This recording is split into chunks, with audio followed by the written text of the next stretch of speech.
जंगल में दो अनाथ बहनों का घर, घने जंगल के बीचों बीच, जहाँ सूरज की रोशनी भी जमीन तक पहुँचते पहुँचते थक जाती थी। वहाँ एक छोटा सा कच्चा घर था। उस घर में दो बहनें रहती थीं। बड़ी बहन का नाम राधा था और छोटी का नाम मीरा। दोनों ने बहुत छोटी उम्र में अपने माता पिता को खो दिया था। कुछ समय तक गांव वालों ने सहारा दिया, लेकिन धीरे धीरे लोग अपनी जिंदगी में व्यस्त हो गए और हालात ऐसे बन गए कि दोनों बहनें जंगल के किनारे बने उस छोटे से घर में रहने लगी। राधा समझदार थी, मेहनती थी और मीरा से बेहद प्यार करती थी। मीरा चंचल थी, मासूम थी और हर छोटी चीज में खुशी ढूंढ लेती थी। ये पकड़ो पकड़ो, ये पकड़ लिया अभी।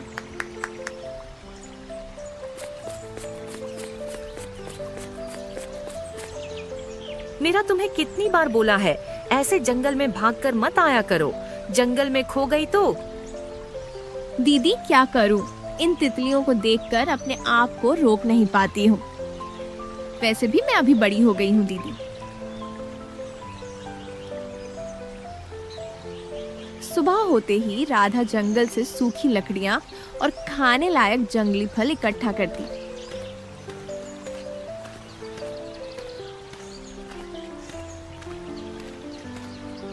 जबकि मीरा घर की सफाई करती और दीदी के आने का इंतजार करती।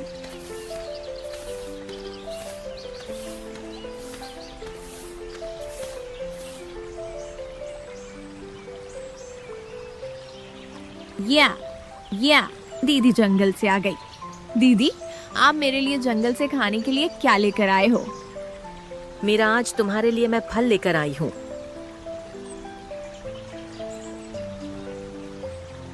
दोनों मिलकर खाना बनाती और एक दूसरे की बातें सुनकर मुस्कुरा लेती। रात होते ही जंगल की दुनिया बदल जाती थी। अजीब अजीब आवाजें आने लगती।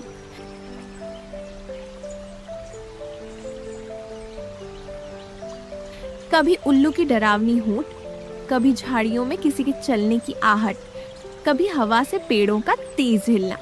मीरा अक्सर डर जाती और राधा के पास सिमट जाती। राधा उसे हिम्मत देती और कहती कि डरने की जरूरत नहीं है।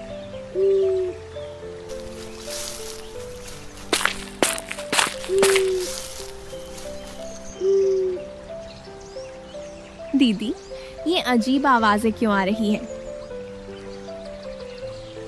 मेरा तुम डरो मत, ये जंगल हमारा दोस्त है और मैं हूँ ना तुम्हारे साथ में। जंगल भी उनका दोस्त है।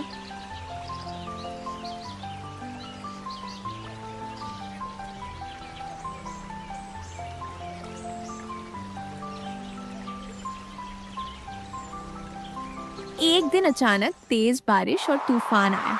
हवा इतनी तेज थी कि उनका घर हिलने लगा। दोनों बहनें एक दूसरे का हाथ पकड़कर बैठ गईं।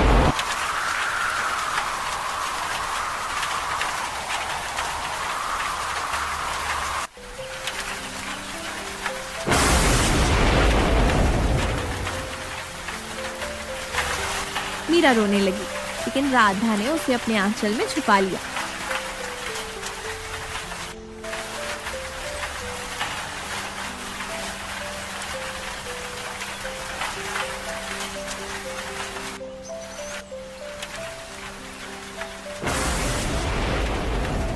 सुबह जब बारिश रुकी तो उन्होंने देखा कि घर की छत का एक हिस्सा टूट चुका था।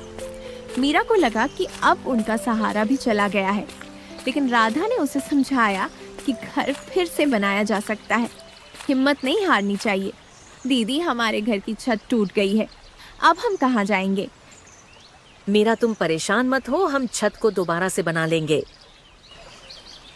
दीदी, हम घर की छत कैसे ठीक करेंगे? जंगल से मिट्टी, घास और लकड़ी लाकर हम छत को सही कर सकते हैं।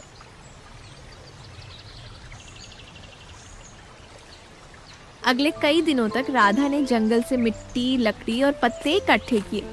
मीरा भी छोटी छोटी मदद करने लगी।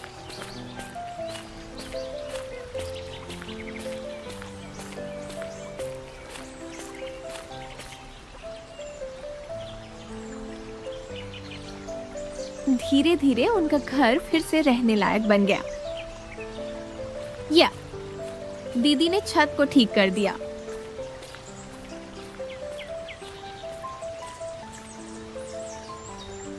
ये देखो मेरा हमारी छत हम दोनों ने मिलकर ठीक कर दी। इसी दौरान जंगल के जानवर भी उन्हें पहचानने लगे थे। हिरण दूर से उन्हें देखते चिड़िया उनके घर के पास चहचहाती।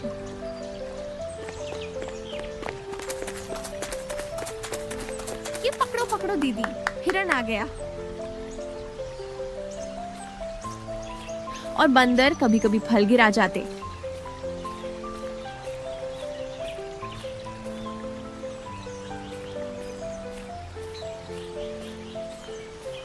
दीदी आज तो मजा आ गया, बंदर ने हमको सेब दे दिए।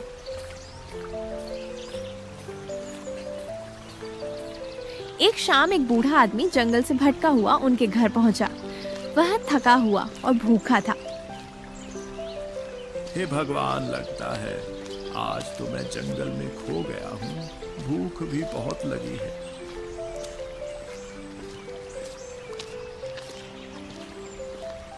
उस झोपड़ी के सामने 2 लड़कियां दिख रही है। उनसे मदद मांगता हूँ।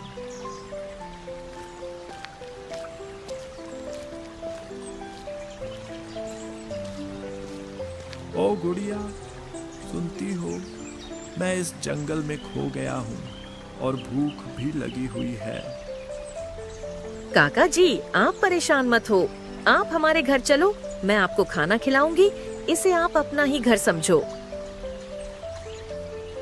हाँ काका जी, इसे आप अपना ही घर समझो।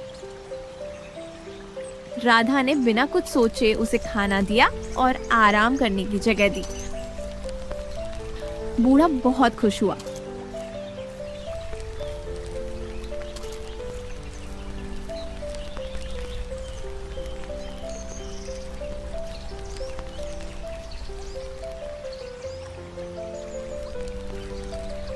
और जाते जाते उसने कहा कि भगवान हमेशा उनकी रक्षा करेंगे।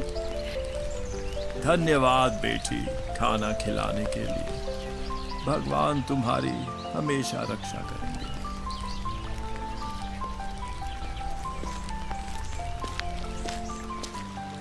कुछ समय बाद जंगल के आसपास के लोगों को पता चला कि 2 बहनें अकेले जंगल में रहती हैं और फिर भी दूसरों की मदद करती हैं।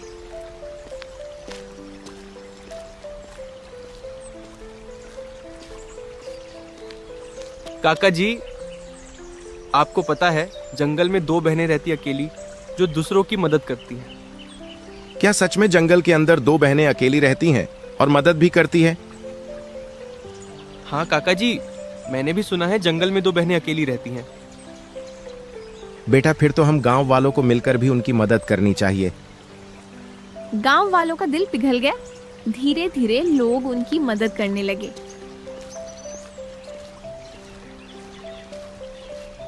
कोई अनाज दे जाता, कोई कपड़े।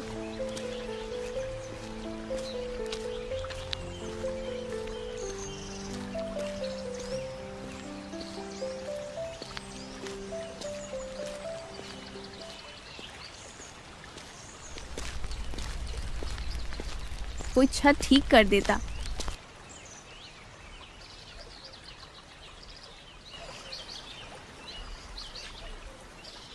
जंगल के बीच वह छोटा सा घर अब सिर्फ 2 बहनों का नहीं रहा था, वह उम्मीद और भरोसे का घर बन गया था।